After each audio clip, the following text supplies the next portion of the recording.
Bonsoir à toutes et à tous. Merci de nous recevoir à travers cette grande édition de 21h de la télévision Bonferré. Débutons cette édition avec cette actualité. Il s'agit donc de l'affaire de détournement au niveau de la Banque agricole du Niger à Bagri.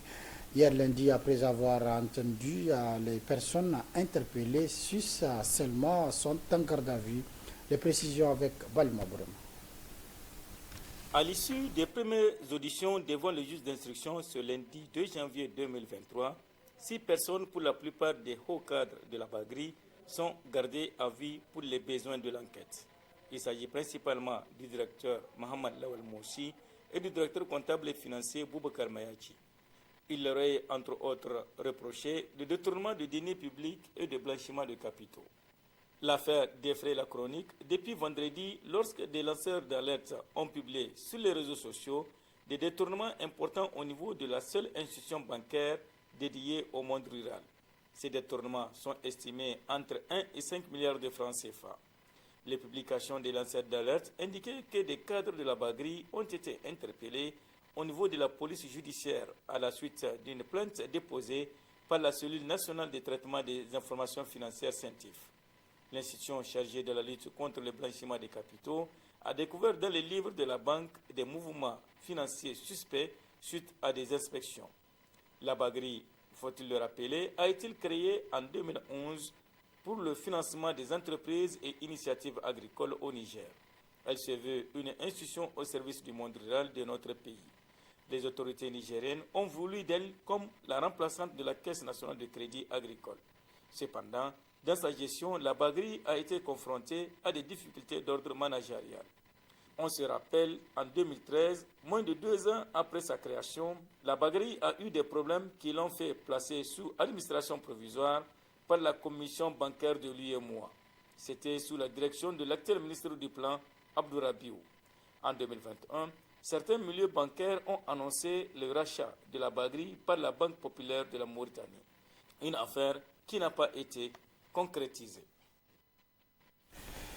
Le comité créé le 9 février 2022 par arrêté du ministère en charge de la justice des gardes des Sceaux chargé de la relecture et de l'adoption des dispositions du code pénal et de procédure pénale à nos réalités sociales et de procédure pénale a donc été révisé le contenu de ces deux textes de loi. Madame Gauger Maimouna Gazibo, coordinatrice de l'ONG Chronique Juridique, s'est prononcée à cet effet lors d'une interview qu'elle a accordée à l'une de nos équipes ce matin, Hussein Assoumi et Ibrahim Ousmane pour le reportage. La législation nigérienne est décidée à légiférer sur les questions de l'homosexualité et certains actes impudiques. 304 articles sur les 108 dont dispose le code pénal ont été examinés par le comité chargé de relever les incohérences ou inadaptations contenues dans le code pénal et celui de procédure pénale. Dans un extrait du journal de la Voix du Sahel datant du 2 janvier, le président du comité s'est apaisanti sur les propositions de répression réservées aux personnes qui s'adonnent à cette pratique. Parmi les propositions de réforme que nous avons déjà adoptées, permettez-moi ici de dire un mot sur un sujet qui défraie la chronique, à savoir la question de l'homosexualité. En effet, nous tenons à rassurer l'opinion que toute une section du projet du nouveau code pénal a été consacrée à son incrimination.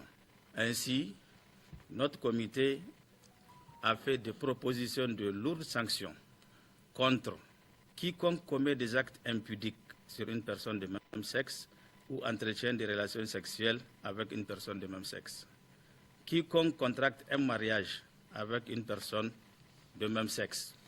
Quiconque officie, célèbre ou organise un mariage entre personnes de même sexe ou sert de témoin ou tuteur matrimonial aux prétendus époux. Quiconque, personne physique ou morale, gère, finance, fait fonctionner ou sponsorise directement ou indirectement des organisations, manifestations, associations ou clubs pour homosexuels. Madame Gauger Maimouna Gazibo estime que cette relecture est appropriée mais qu'un des articles, notamment le 282 du Code pénal, a été substantiellement modifié et prête à confusion. Il y a quelques semaines de cela, nous avons étudié l'opinion publique sur le fait qu'en réalité, l'homosexualité n'est pas réprimée par le Code pénal du Niger. Le Code pénal du Niger, à son article 282, réprime l'homosexualité des mineurs. Quel est l'impact de l'article 282 qui, au passage, j'insiste pour dire que c'est aussi un article mal écrit. L'article dispose « Quiconque aura commis un acte impudique ou contre nature sur un individu de son sexe, mineur de moins de 21 ans sera puni d'un emprisonnement de 6 mois à 3 ans. » La première coquille de cet article, c'est qu'en République du Niger, à 21 ans, on n'est pas mineur.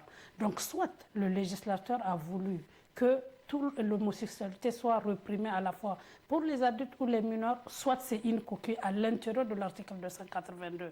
Donc, la relecture permet déjà de se positionner et de dire clairement c'est le mineur de moins de 21 ans, c'est l'homosexualité sur mineur de moins de 21 ans qui est réprimée ou sur l'homosexualité de tout le monde. Parce que pendant longtemps, même dans le débat entre techniciens, certains pensaient que l'homosexualité n'était pas réprimée. Par exemple, nous, on fait partie de ceux qui ont dit non. L'article 282 permet de réprimer l'homosexualité lorsque l'une des parties est victime. Donc, lorsque un texte prête à conviction ou même les techniciens se contredisent, ça veut dire qu'il faut réécrire ce texte. Et c'est la réécriture aujourd'hui qui permet d'avoir 5 points importants qui touchent tout le monde. En tant que technicienne qui vulgarise le droit, la coordinatrice de l'ONG Chronique Juridique affirme que c'est la mobilisation de tous et l'évolution des mœurs qui justifie cette relecture du Code pénal. Elle espère qu'une fois adoptée, cette dernière tiendra compte de la totalité des préoccupations des personnes qui appliquent les textes et celles auxquelles elles sont appliquées. Le CS Niamey 2000B a été victime ce matin d'un incendie qui a ravagé l'école. Pratiquement 25 classes à Payotte sont parties en fumée. Plusieurs dégâts matériels. Aussitôt informé de la situation, la section lycée collège de Niamey était sur place qui s'est prononcée par rapport à cette situation. Je vous propose donc de suivre cet élément.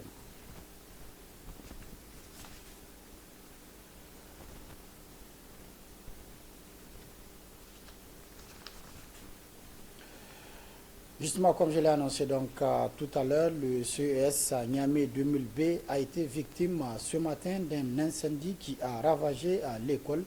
Pratiquement 25 classes à Payotte sont parties en fumée et plusieurs dégâts matériels.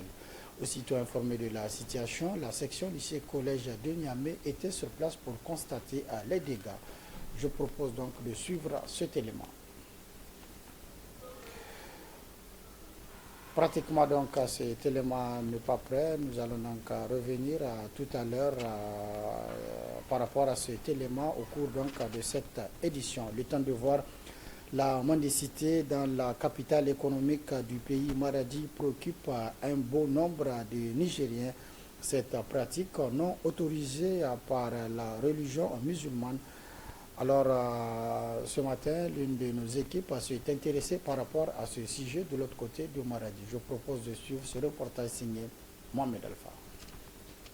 La problématique de la mendicité dans la région de Maradi devient de plus en plus inquiétante. Ils sont nombreux les hommes, les femmes et les enfants qui prennent d'assaut les artères, les rues, les ruelles, les carrefours et l'espace public pour mendier. Le prédicateur Nabala Moussa explique les racines qui perdurent malgré le fait qu'elles ne soient pas tolérées par l'islam. La mendicité est une maladie qui est en train de ranger nos sociétés sous prétexte que c'est une pratique islamique. Une pratique islamique. Or, quiconque a lu le Saint-Coran et les textes prophétiques peut dégager cette conclusion avec nous tous. Que l'islam n'a jamais recommandé la mendicité. Il a combattu même la mendicité. Mais il s'est trouvé que on s'était réveillé un beau matin.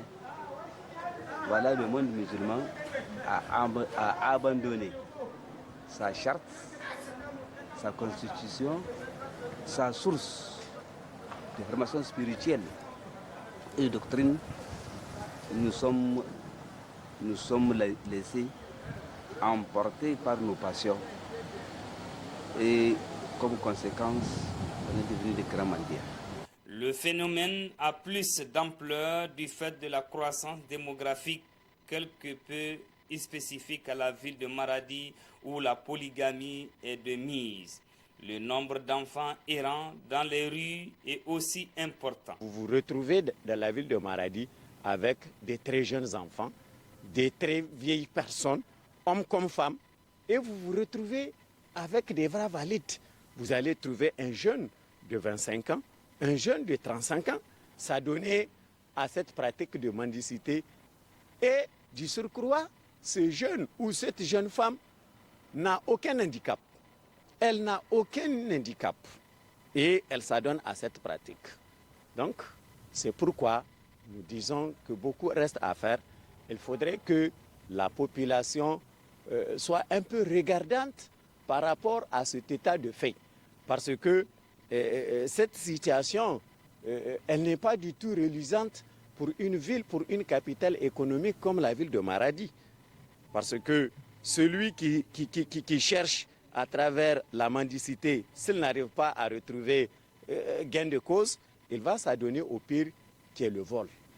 Il va de soi que l'État, les autorités religieuses et coutumières soient mis à contribution dans les séances de sensibilisation afin d'atténuer le phénomène.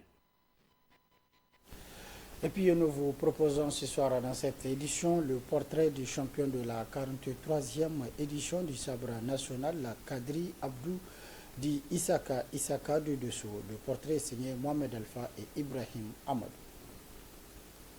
Né à Faux, dans le département de Gaïa, région de Dosso en 1990, Kadri Abdou dit Isaka. C'est depuis à son enfance que le jeune champion luttait avec ses camarades. Il parcourait des kilomètres des villages environnants pour livrer des combats. Sa première participation à une compétition a été le regroupement au niveau départemental, mais il n'a pas été sélectionné. Il a fallu attendre le championnat de Tillabéri. Dès lors, il a montré à la face du monde qu'il est un lutteur imperturbable. En 2015, il a été sacré roi des arènes à Agadez pour la première fois de son histoire. Puis en 2016, il a résisté sur ses propres installations à Dosso et inscrivait pour la deuxième fois son nom dans le palmarès du sabre national de lutte traditionnelle. Il a été stoppé dans son élan en 2017 et 2018 par Yahaya Kaka de Tawa et Tassu Sani de Zander. Puis en 2019 à Tillabéri, il obtient son 3e sabre. En 2020 à Maradi, la route lui fut barrée par le prodige de Tillabéri Ousmane Hassan Di Janvier. Loin d'être découragé, Kadri Abdou a égalé en 2021 à Niamey Yacouba Adamou Di Kantou de Maradi. Le chouchou de Dosso dispose d'un bagage d'expérience, de tactique, de prudence et de mystique pour faire mordre à ses adversaires la poussière. En 2023, dans la capitale du manga, Difa, il a encore frappé fort en détrônant Kantou de Maradi pour son 5e sabre. Il devient ainsi le premier lutteur nigérien avec 5 sabres à son actif. Âgé de 33 ans, père de 5 enfants et une femme. Aujourd'hui, il continue de séduire les passionnés du sport roi au Niger. Va-t-il multiplier ses efforts pour imposer sa puissance de roi des arènes? Les éditions à venir nous en diront davantage. C'est la fin de cette édition. Merci de l'avoir suivi à toutes et à tous. Prochain rendez-vous de la rédaction demain, Inch'Allah, à partir de 12h30. Très bonne réception. Au revoir.